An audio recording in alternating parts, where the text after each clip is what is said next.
Donnie and Dolly. The team is supported by ableauctions.ca. Closing your business? We can help. There you go. All of our guests on Monday brought to you by Bassan, but it's Tuesday.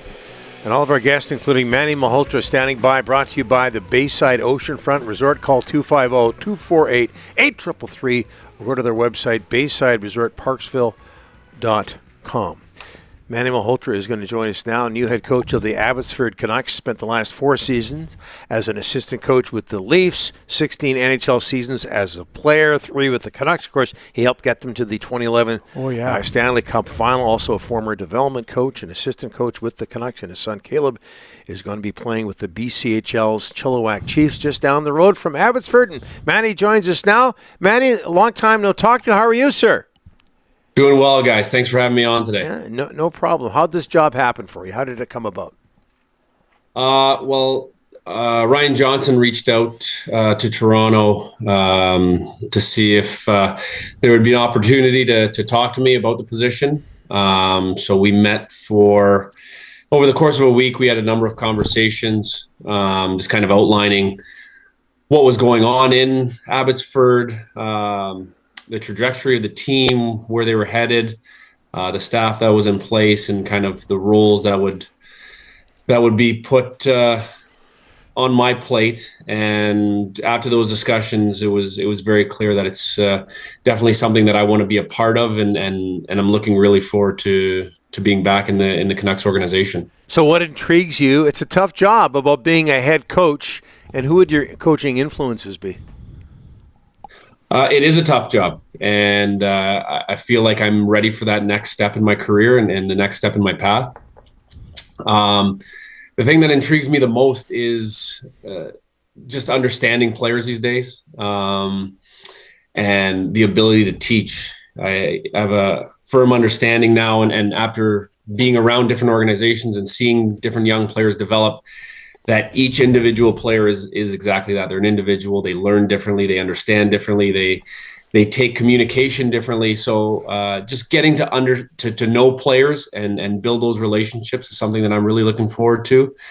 And then in terms of coaches that I look up to, or I've learned the most from, just looking over my playing career, every coach that I've had along the way, there's good and bad. And you take those good things that you like, you take those drills that you like, and on the flip side, there's certain things that just don't jive with players, and you learn that certain things shouldn't be said, certain things shouldn't be done. I'm looking to implement a lot of those things. I did learn a lot from Travis Green in my time in Vancouver. Being in Toronto, the offensive mind of Sheldon Keefe.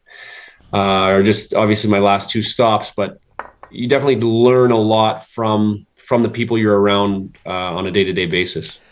Manny, 26 years ago, you were a 7th overall NHL draft pick. Now you're seeing these young kids come through minor hockey. Hey, you just put your kid through Toronto minor hockey, which is very competitive. You know what it costs and the competition. What's the difference in young kids today than when you were a 7th overall pick way back when? I think if you go into any minor hockey rink, especially in the Toronto area, the skill level that you're witnessing is unparalleled. It's incredible. The skill level that young kids have today, the ability to make saucer passes, one-timing pucks at a young age. They're just playing the game the right way at such a young age these days. It's impressive to watch. Whereas back in the day, it always just used to be bigger, faster, stronger. You learn things as you go, chip and chase, dump the puck, finish hits. Whereas now you see a much greater implementation of skill and speed and finesse in the game at a young age. That's the biggest difference for me right now when you walk into a minor hockey rink. Manny, the Sedin twins working with players in Abbotsford, boy, oh boy, how excited are you to be, and we all know you guys are all good friends, but excited to work with these guys. How excited are you? That's one of the major factors in my decision to take this job on was the ability to work with those guys. And the people that are in place within the organization, I've heard nothing but good things. But Hank and Danny, for me, are two incredibly special individuals on two fronts. Obviously, you look at what they accomplished as hockey players and back-to-back league MVPs, 100-point seasons, just watching them and having the privilege of sitting on the bench and watching them wheel and deal in their prime was incredible.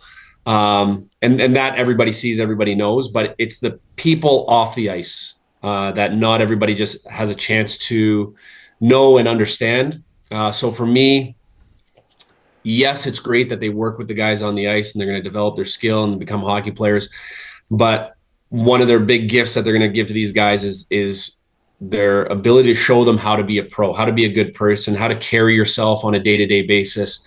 Because for me, those two guys exemplified it on a daily basis. Their leadership came through lead by example, and the way they showed up every single day, the way they worked hard at practice, the way they committed themselves in the summer to training and getting better. There's no better example for a young player to watch than Hank and Danny. All right, Manny, family time. What can you tell us about Caleb Malhotra and why he decided on the BCHL after being a high OHL draft pick? Well, that was a decision that he made prior to the draft. And it's unfortunate, I find, that kids have to make a life-altering decision at the age of 15. But so be it. And we gave him all the information and showed him the two paths that he had available to him, and he decided that he wanted to go to the NCAA route. So I'm proud of him for making that decision on his own and thinking things through. It was not a very easy decision for him. And then once he chose that, obviously in my opinion, and talking to a number of other people, the BCHL is the best developmental league out there for players that want to go the NCAA route. So he's fortunate to be in a great organization. Again, I've heard nothing but good things about Brian Maloney and what he's got going on in Chilliwack. He had the chance to visit towards the end of their playoff run and just kind of get a lay of the land and really enjoyed what he saw, really enjoyed being a part of what they were doing there. And again, he's really looking forward to his next season. Is it harder to be a hockey coach or a hockey parent? Hockey parent. For sure. For me, especially, I have to make that clear-cut decision that as I go to the rink, I am strictly his father. I'm watching him and encouraging him and supporting him. And there's always the coach brain that wants to take over and analyze the game. But no, as I go to the rink to watch my kids play, I'm strictly there in a hockey dad role and enjoy and love watching them play and practice every day. Yeah, we're both hockey parents, man. We know what it's like. Well, one more before this is the first time you've been on our show, but one more before you go, and that's you've gone through so much in your career, and it just gives you such a solid foundation as a coach of young men at the minor league level, 16 NHL seasons, and high draft pick, and you bounced around a bit, suffered a tough injury. Everybody knows about that in Vancouver. But there's a story, and I think I got this right. You get drafted by the Rangers, and did they put you in a stall next to Wayne Gretzky? Have I got that right? And what was that like? Yeah, that was my introduction to the NHL. I went in for my first exhibition game, and I looked around the room, and I looked in all the typical places you would think. We were in a bad rink. I believe we were in Carolina, and kind of looked around the corner, looked in the shower, like where would they put my stall as a young 18-year-old kid? So I went back out in the hallway and asked the trainers, "Where's my stuff?" Like, "You're next to Gretz." So I went back in the room, and obviously he had prime seating in the middle of the room, and I went out. I can't sit next to this guy. Why would you put me beside Wayne Gretzky? And like, he told us to put your stuff there. Oh. So it was a very humbling experience for me. Obviously a childhood idol of mine. So I remember just being in awe, sitting next to him and listening to him and just watching him put on his gear. I was in awe every day I went to the rink. Yeah, and let me guess, he was a nice guy. Hey, Manny, you get that stall in the shower. That's not a good thing. I'd take the one next to Gretzky any day. Hey, thanks so much for joining us. We really appreciate it, and all the best to you, the Abbotsford Canucks, and certainly Caleb as well. My pleasure, guys. Thanks for having me on. You bet.